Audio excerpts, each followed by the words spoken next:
Imagine a world where the sky opens up and refuses to close. It begins with a single rainstorm, then persists through a month, and eventually stretches into an entire year of uninterrupted downpour. Deserts are swallowed by rising seas, while dense forests reclaim what were once barren, desolate wastes in rhythmic waves. The dominant creatures of the planet perish not because of a cataclysmic asteroid or a glacial freeze, but due to a watery apocalypse 234 million years ago. This epoch of unrelenting rain held the world in its grip for 2 million years. This colossal deluge possessed the power to fundamentally rewrite the annals of evolution, transforming arid basins into swamplands, dismantling ancient biological empires, and ultimately clearing the path for the rise of the dinosaurs. This is no work of mythology. It is an authenticated chapter of our planet's history, known as the Carnian Pluvial episode. Around 235 million years ago, Earth was unified as Pangaea, a singular massive supercontinent. Every modern landmass was fused into this colossal expanse. Encompassed entirely by the Panthalassic Ocean, there existed no Atlantic or Pacific, nor the fractured continents we recognize today. The globe effectively functioned as a hyper-arid superdesert, scorching and brutal, where habitable zones were few and far between. Because the heart of Pangaea sat thousands of kilometers from any coastline, oceanic moisture rarely reached the interior. Without polar ice caps, global temperatures soared 4 to 7 degrees Celsius higher than they are currently. A climate defined by mega monsoons governed the planet intense. Brief bursts of rainfall that struck annually. During the remainder of the year, the earth lay cracked, rivers evaporated, and crimson dust was whipped across lifeless, desolate plains. If a time traveler were to step onto the surface of Pangaea, the scenery would bear a striking resemblance to the central Australian outback or the deserts of Arizona. Endless ridges of red sandstone would dominate the skyline, while sparse shrubs clung to the parched soil, and only the occasional tree broke the monotony near rare. Dwindling waterways. To persist in such a place required extreme, specialized adaptation. The flora of that age stood in stark contrast to our modern vegetation. Seed ferns, an extinct lineage of plants that mimicked ferns but propagated via seeds, carpeted the ground. Having evolved perfectly for such a thirsty climate along the rare perennial rivers, ancient conifers, the ancestors of modern pines, flourished. Meanwhile, cycads, low-trunked specimens characterized by thick, wax-coated foliage designed to mitigate water loss, dotted the plains like sentries standing watch over a desert realm. The fauna of Pangaea represented the culmination of tens of millions of years of evolutionary struggle against these harsh conditions. The survivors were true masters of resilience. Dicynodonts reigned as the dominant herbivores. These cattle-sized creatures, featuring barrel-chested frames, beaked snouts, and forward-curving tusks, acted as the cows of the Triassic period, grazing across the drylands in what is now North America. Herds of Placerius utilized their iron-hard beaks to shear through woody vegetation. Alongside them existed rauisuchians, smaller beings that thrived on tubers and roots, equipped with powerful jaws and teeth fused into the bone. Occupying the lower echelons of the food chain was the desmatosaurus, a four-legged, armored reptile that resembled a spiny, armored pig, capable of growing to 5 meters in length. These creatures deterred predators with sharp, protruding shoulder spikes, however. The apex of this hierarchy belonged to the rauisuchians, distant kin to modern crocodiles. While they were not dinosaurs, they bore a haunting resemblance: powerful limbs, massive heads, and long tails, with the ability to hunt while standing upright on their hind legs. Among them, Pastosuchus stood supreme, a hybrid-looking monstrosity resembling a cross between a Tyrannosaurus rex and a crocodile. This 5-meter-long predator possessed dagger-like teeth and jaw, strength sufficient to pulverize the bones of any creature that dared approach the water. In this era, dinosaurs were already present, but they remained mere outsiders, rare, light-bodied and small, based on early fossil evidence. These beings stood less than 2 meters tall, walked on 2 legs, and lived on the fringes of society, feeding on carrion or hunting small lizards and insects. In the shadow of the mighty Pastosuchus, they were nothing more than prehistoric mice present, but largely ignored. Everything operated within a stable, long-established ecosystem where every species occupied a niche that had remained unchanged for tens of millions of years. Then, without warning, the earth ignited from within. Along the western border of Pangaea, the ground split open. Molten lava erupted from these fissures, igniting a series of massive volcanic events that would persist for hundreds of thousands of years. Initially, it was nothing more than a localized catastrophe. Little did they know that these volcanic outbursts were destined to alter the planet irrevocably, decimating the world of terrestrial creatures and ushering in an entirely fresh epoch. The era of Pangaea was drawing to a close, but its conclusion would be written in relentless rain, not fire, on the surface of the supercontinent. A deceptive sense of tranquility prevailed. Placerius herds continued to graze along desiccated riverbanks, and Pastosuchus predators still haunted the crimson shadows cast by sandstone cliffs, yet far beneath the crust. Earth was engineering a revolution of fury that no living thing could comprehend until it was far too late. Approximately 234 million years ago, the western expanse of Pangaea, corresponding to modern-day Alaska and Canada, commenced its fragmentation. Across the crust, fissures spanning hundreds of kilometers tore open. From these vents, basaltic lava surged upward, blanketing the surface like monstrous incandescent rivers, with each flow reaching depths of thousands of meters. These layers accumulated over hundreds of millennia, known as the Rangelia eruptions. These events rank among the most formidable volcanic occurrences in geological history. Envision a landscape equivalent in size to the entirety of Western Europe, being entombed beneath a molten ocean of lava. Surface temperatures likely skyrocketed past 1,000 C, causing trees to spontaneously combust, massive faunal populations to perish instantly, and the heavens to choke on thick, suffocating ash. Yet, this firestorm served merely as a prelude to the true catastrophe. Billions of tons of carbon dioxide and sulfur dioxide lay trapped under extreme pressure within the magma. As this molten rock breached the surface, that pressure vanished, forcing the gases to erupt violently into the atmosphere, much like the fizz escaping a carbonated bottle. For hundreds of thousands of years, the Rangelia event pumped staggering volumes of greenhouse gases skyward, propelling carbon dioxide concentrations to levels unseen for hundreds of millions of years.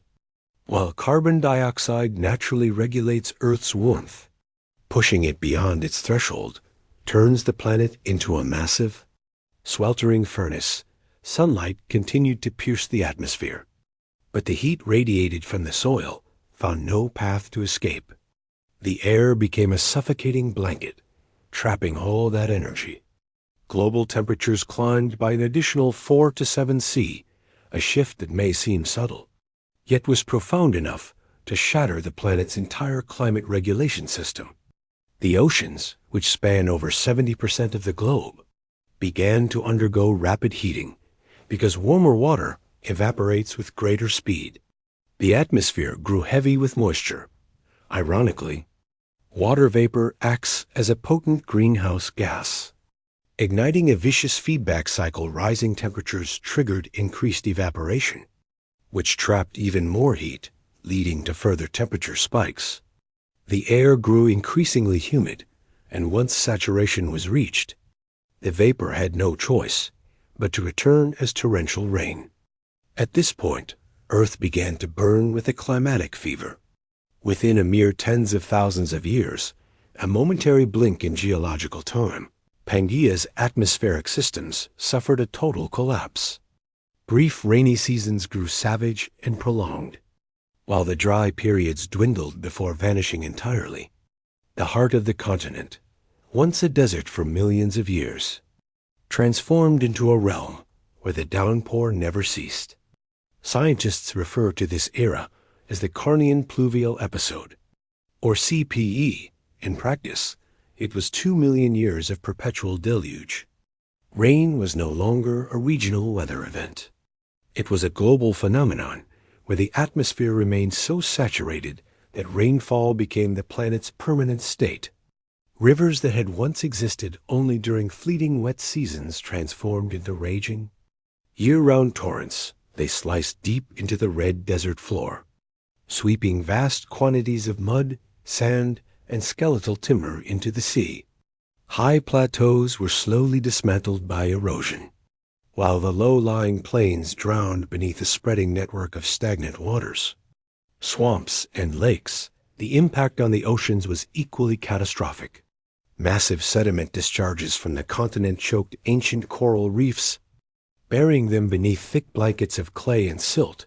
Marine life depended on pristine, oxygenated water, such as bivalves, crinoids, and ammonoids suffered mass extinction as these aquatic ecosystems were entombed. A fundamentally different world began to manifest on land. As the skies wept without pause, the desert's former masters, the dicynodonts, the armored Dinosaurs, and the rauisuchians faded into oblivion. The arid world had finally disintegrated. Rising in its place was a 2-million-year era of humidity, chaotic noise, and relentless moisture, during which not a single day passed without rain. Few, if any, could have realized that the fire beneath the earth, the very archetype of annihilation, was actually cultivating the fertile soil needed for new life to thrive. Within that endless sea of rain, a small, seemingly inconsequential creature was preparing to claim dominion over the planet the dinosaur. The rain did not arrive as a furious outburst. It began as a mere whisper. It began with mere showers that outstayed their welcome. Yet, as millennia bled into one another, the precipitation simply refused to cease. Day after day, month after month, and year after year, the heavens seemed permanently unzipped, casting the earth into the most waterlogged chapter of its entire existence. This was the Carnian Pluvial episode, a period when incessant rain became the planet's new normal. Moisture saturated Pangaea's atmosphere, with vapor billowing upward from the vast Panthalassic ocean until a dense, charcoal-colored shroud blanketed the globe, while the sun remained. Its radiance was dimmed to a sickly yellow haze, as if the world were locked in a perpetual murky twilight. With the evaporation of dry seasons and the scorching sun, the only constant was the unrelenting rhythm of rainfall. Vast deserts, which had spanned thousands of kilometers, began to fissure and transform into sprawling swamps. Rivers that previously flowed only during brief wet spells surged into mighty, permanent torrents, gouging deep channels into the crimson soil. Flooded plains proliferated, and in regions that had remained parched for millions of years, new lakes emerged. The red sandstone dust, the hallmark of the arid era, was rinsed away, replaced by thick, dark layers of silt. This geological transformation remains starkly visible today. Beneath this boundary lie red rocks, the remnants of a desiccated age, while directly above them rest black shales, saturated with coal, organic matter, and the remains of moisture-loving flora. Still higher, the rocks turn red once again, but they contain a completely different fossil record, the creatures that evolved to conquer this new, humid world. Geologists refer to this distinct stratigraphic boundary as the Carnian scar, marking the moment Earth essentially drowned in its own humidity. The initial casualties of this upheaval were the plants, iconic to the dry age, The seed ferns had flourished in firm soil during infrequent rains. However, they now found themselves suffocated by the swampy, sodden earth as their root systems decayed and their seeds failed to germinate. These seed fern forests were erased from most continents within mere tens of thousands of years, a blink of an eye on the geological clock. In their wake, ancient conifers ascended, their deep roots providing the stability needed to survive in oxygen-poor, saturated soils. Beneath these towering canopies, true ferns carpeted the forest floor in dense, green blankets. It was a complete botanical revolution, shifting the planet from an arid wilderness to a drenched, thriving forest. This floral turnover forced a collapse across the entire ecosystem. The dicynodonts, ancient herbivores that had spent tens of millions of years evolving to masticate tough, xerophytic vegetation, were driven toward extinction. Their jaws were specialized for fibrous desert plants, not the tender, succulent leaves of a rainforest. As their dietary staples vanished, so did their capacity to survive. Consequently, dicynodont fossils grew increasingly rare in the rock strata of the CPE until they disappeared entirely. The rhinoceros, with their fused teeth designed for root foraging, suffered an identical fate. Because rooted vegetation could not persist in waterlogged ground, they were left without sustenance. The rauisuchians, the apex predators that relied on these massive herds, were subsequently consumed by starvation. When the prey populations crashed, the predators were pulled down with them, and the entire food chain dissolved. The arid world that had reigned over Pangaea was dismantled in less than 1 million years. While geologists categorize this as a mid-scale mass extinction, the repercussions were profound, effectively scrubbing the planet's entire ecological structure clean. Simultaneously, the oceans were in the throes of a parallel crisis. Massive volumes of sediment flushed from the continents choked the ancient coral reefs, triggering a cascading collapse of marine habitats. Ammonoids, ancient kin to the squid, as well as bivalves and crinoids, suffered catastrophic population declines. The seas grew murky and hypoxic, transforming many coastal regions into dead zones where survival was impossible. This shift is identified by geologists as the silica switched the pivotal moment when the seafloor, once constructed from the carbonate shells of living organisms, was buried under an avalanche of mud and silt washed down from the land. Marine ecosystems found themselves entombed, and it would require millions of years for equilibrium to be restored. Nevertheless, amidst this global upheaval, certain species persevered. Survival was claimed not by the mightiest, but by the most resilient, those versatile opportunists capable of adapting, scavenging whatever resources remained, and evolving to endure the turmoil.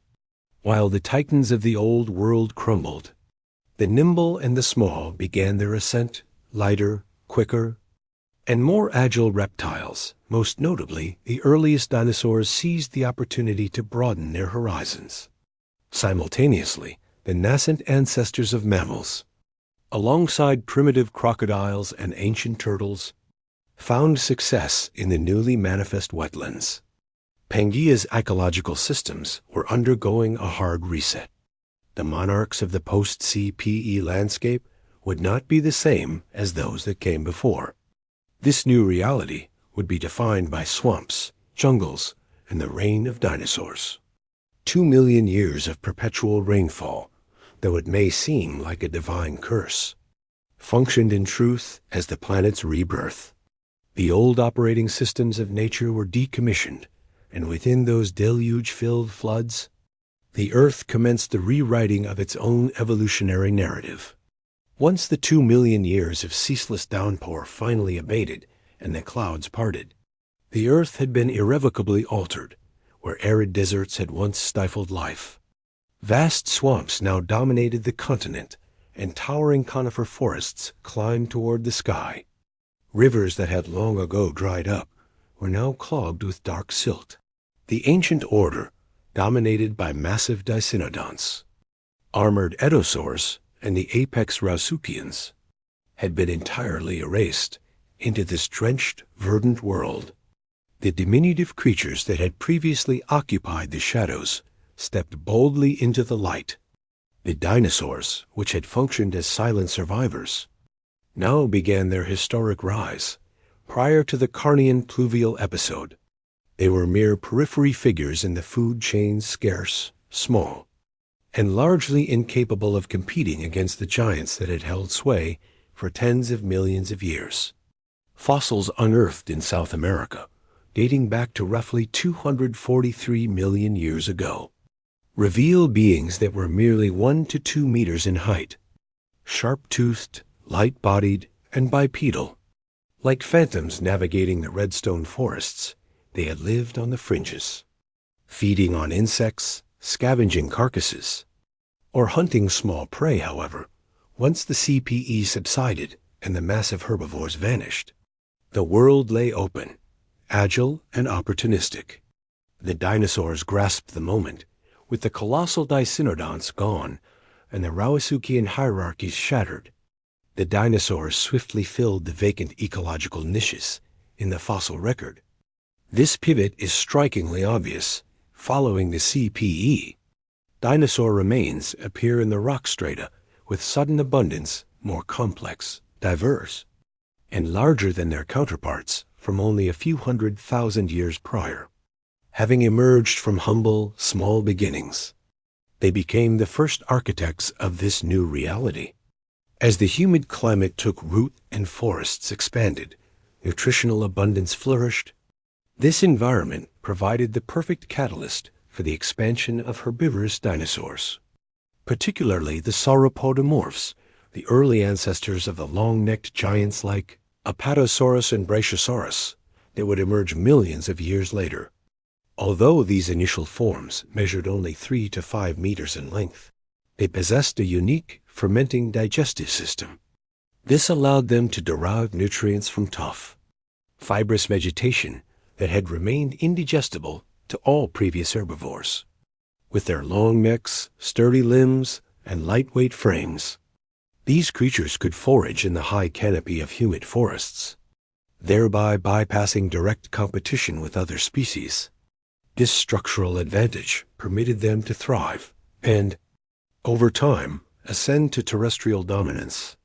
As herbivorous dinosaurs proliferated, predatory evolution inevitably kept pace. Streamlined bodies, powerful jaws, razor-sharp claws, and long legs characterized the emergence of the first theropods, carnivorous dinosaurs that initiated a new evolutionary trajectory. This branch would eventually forge a path toward apex kings like the Tyrannosaurus rex and, ultimately, to the birds we see today. Fossil evidence reveals a dramatic surge in speed, size, and biodiversity in the few million years following the Carnian Pluvial episode.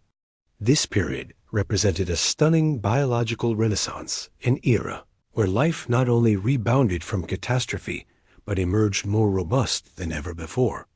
It remains one of the most intriguing enigmas in paleontology among the myriad species that endured the CPE.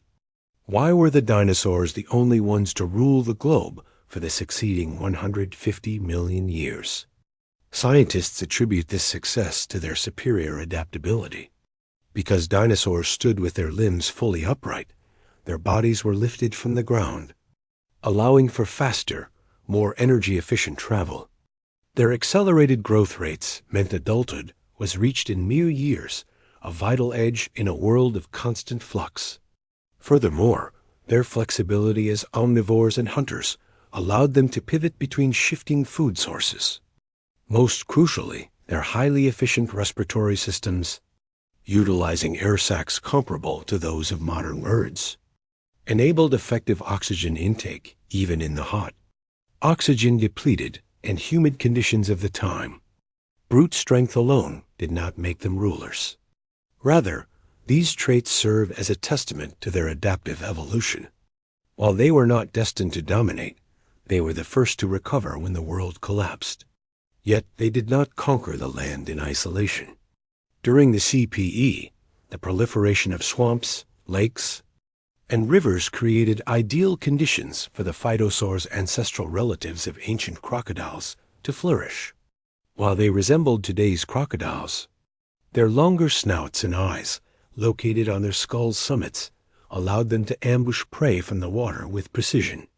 Simultaneously, the first turtles began to evolve beneath the mud, protected by the near-perfect design of a hard shell that remains a standard of biological engineering to this day. In the shadowed recesses of dense forests, tiny, fur-clad creatures, the progenitors of mammals, were quietly multiplying. These shrew-sized mammaliforms and cynodonts led nocturnal lives, subsisting on insects and remaining far from the reach of dinosaurian eyes, lacking both size and strength. They relied on adaptability and cleverness. Millions of years later, it would be their lineage that inherited the Earth. When the final rains dissipated, the planet entered a vibrant new epoch. A lush, humid, and energetic world was teeming with life. Ancient conifer forests blanketed lands that had formerly been barren, arid wastes. A complex ecological network was formed as rivers carved perpetual routes toward the sea. At the apex of this complex world stood the dinosaurs, the ultimate masters of adaptation, spanning from the late Triassic through the Jurassic and Cretaceous periods. They reigned for 150 million years, ushering in a golden age of colossal sovereigns. All of this originated from a mere 2 million years of rain, a deluge that effectively drowned the old world to birth a completely new geological era. Although those 2 million years of downpour have long since passed, their legacy continues to echo within the planet's core. Every coal grain within European sediments and every layer of black rock buried deep beneath Arizona serve as reminders that the Earth once wept for 2 million years to undergo its own rebirth. Without that rainfall, dinosaurs might never have come to be, and humanity, the remote descendants of the survivors who weathered that storm, might never have appeared. Through the convergence of time, fire, and water, nature rewrote its own laws to impart a profound lesson. Every great beginning is forged in the ruins of the past.